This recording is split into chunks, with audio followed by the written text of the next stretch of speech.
Tommy, can you introduce yourself to the audience and say a little bit about yourself? My name's Thomas Whitelaw, and I was a full-time carer for my mum Joan Whitelaw, and I cared for my mum from 2007 until the 22nd of September 2012. My mum had vascular dementia. Thank you. Can you tell us about the time when you first recognised yourself as a carer? I never recognised myself as a carer until we reached what I would call a crisis or mini crisis. I was a son. My mum had dementia. I was unsure what dementia was. I had no real understanding, and we reached a crisis. I was caring for my mum for a year before I even knew that there was such a thing as a carer. Okay. So, before you knew, when you say that you didn't know there was such a thing as a carer, did someone tell you? Well, I came home to visit my mum, and I worked away and came back to visit my mum because I just, my own relationship, I lived in London, had broken down. And I came back to visit my mum, looking for my mum to put her arm around me in many ways. And for the first time as an adult, I had to really put my arm around my mother. And I thought I was just going to look after my mum and get her back on her feet for a couple of months. I took a break from work, and 3 months became 6 months, became 9 months, and a year. And I woke up one day and thought, we have to understand more about the situation that we're both in just now. Okay. What was the situation that caused you to seek help? Well, we reached. Dementia was doing everything in its power to affect my mum's greatness, her ability, her awareness, her chance to live, be included. I was falling apart beside her, and there was 2 lost people in our house. There was a son trying to look after his mum, and dementia had an impact on the both of us, and that got to a point where could I do this any longer?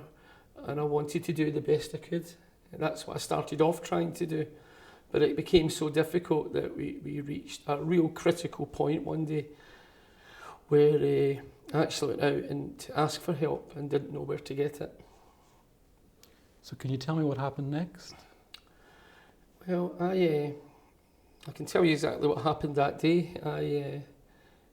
I took my mum to see her CPN, her community psychiatric nurse, because we were in turmoil, and in the same building was a social work department, and it was snowing that day, and we trundled down there, and I was in tears the whole way down, and my mum was in tears, and I asked for help, and someone handed me a post-it sticker with an 0800 number on it, and I walked out.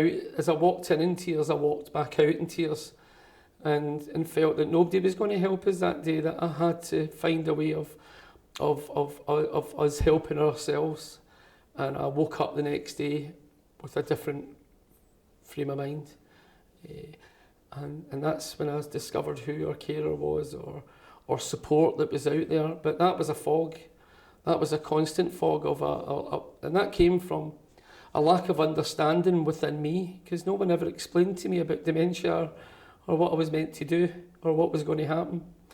And too often, a lack of understanding from people, a lot with really good intentions, but didn't take time to see, how we were living or trying to live. What kind of support was offered to you then? There was support, and which was an ongoing thing after that, was that I kept finding out about support after it would have added value. I found that very frustrating in the 5 years caring for my mum, that lots of things, as I looked more and I had to go and look for it, things didn't seem to be promoted towards us or brought towards us to help us or prop us up. And if somebody props me up, I'll give my mum the best care in the world. But I felt frustrated over the 5 years that I kept finding out about support after, after it would have added value for my mum. My mum's, at that point in my mum's journey, it was no longer applicable in many ways. We'd passed that point. And when I sit and look back now, I think that's a bit of a tragedy. Can you tell me about an example of a really good experience that you had in respect of the services that are out there to support carers? Well, I can tell you one of the most. I look back and I can feel every mistake that was made, and I know as a son I tried to do my best, but I can't feel that. But I can feel the mistakes that I made in many ways and were made towards us. But I did my mum's personal care because I was on a waiting list. My mum was incontinent and I was put on a waiting list for 27 weeks.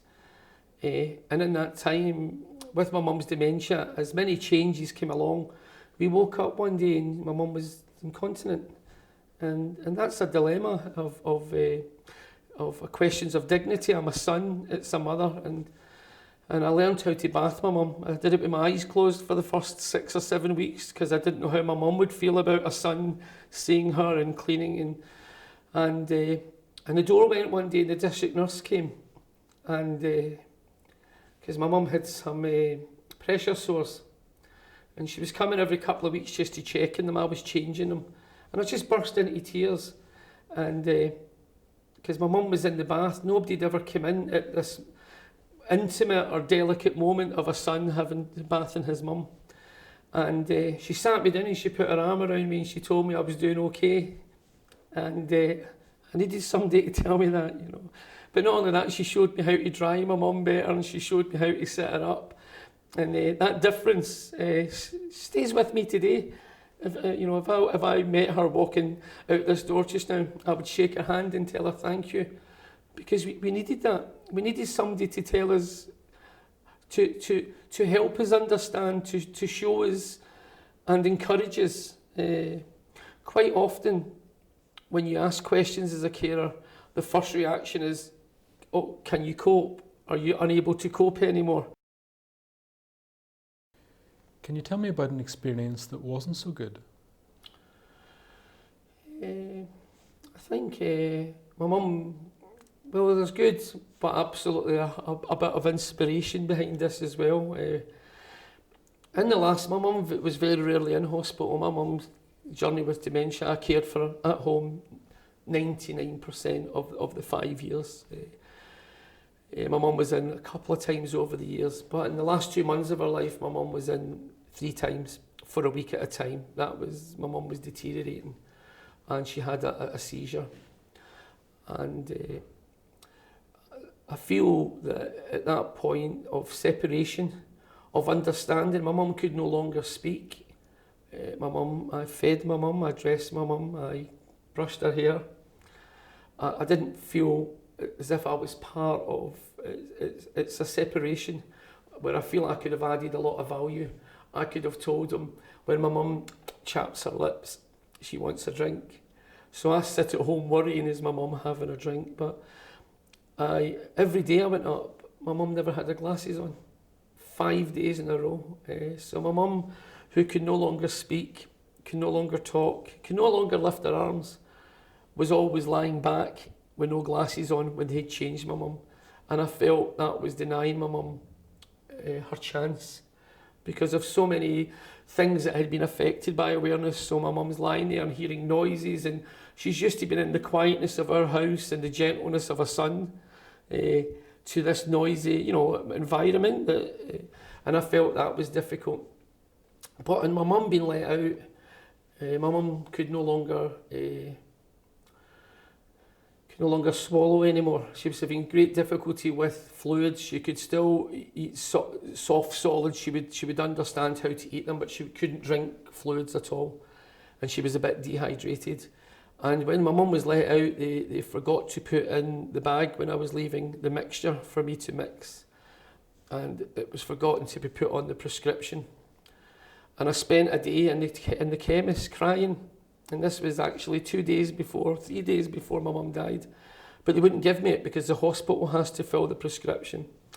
And I phoned the GP in tears, and he said, I can't prescribe it, it must come from a hospital.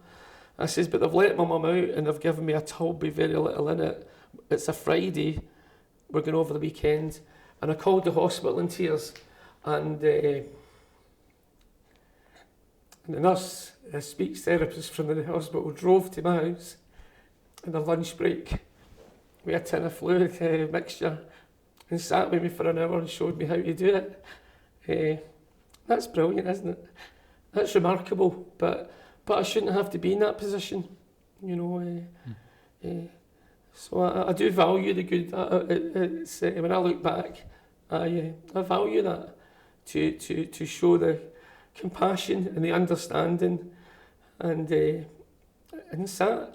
And I have to say, she sent me an email a couple of weeks after it to say that she felt it was a privilege to sit with my mum, and it absolutely was.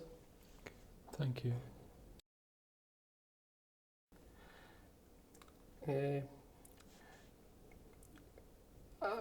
If you ask me, the biggest failing in many ways about, or lack of understanding, is summed up by, my mum's name was Joan Whitelaw. She was born on the 15th of the 7th, 39. Her parents died when she was 4 and 7, and her big sister brought her up. She put her arm around her and took her in. And that was the building blocks that made my mum the kind and caring person she was. And she went out and she worked hard, and she met my dad, her only ever boyfriend, and they fell in love, and that was the beginning of a love story. And then she cared. My dad didn't keep well in the last 10 years of his life. And my mum became the breadwinner, and she worked in the Paisley Mill for 14 years. She went out at night and she worked night shift, and she'd be there in the morning to get us ready for school. And after school, for going to work, she'd get us out the door and be there with dinner and look after us, and worked hard to take nothing for herself. And when my dad died, her heart was absolutely broken. And that's a really short description of my mum. But if anybody's watching what I'm saying just now, they now know more about my mum than anybody involved in her care for the last 5 years. Because nobody ever asked who she was, what she'd done, who she loved, what she liked, what she disliked. They viewed her as just a wee woman with dementia. And she was never that. She was a magnificent. And her name was Joan Whitelaw. Tommy, thank you very much for sharing your story with us. Thank you.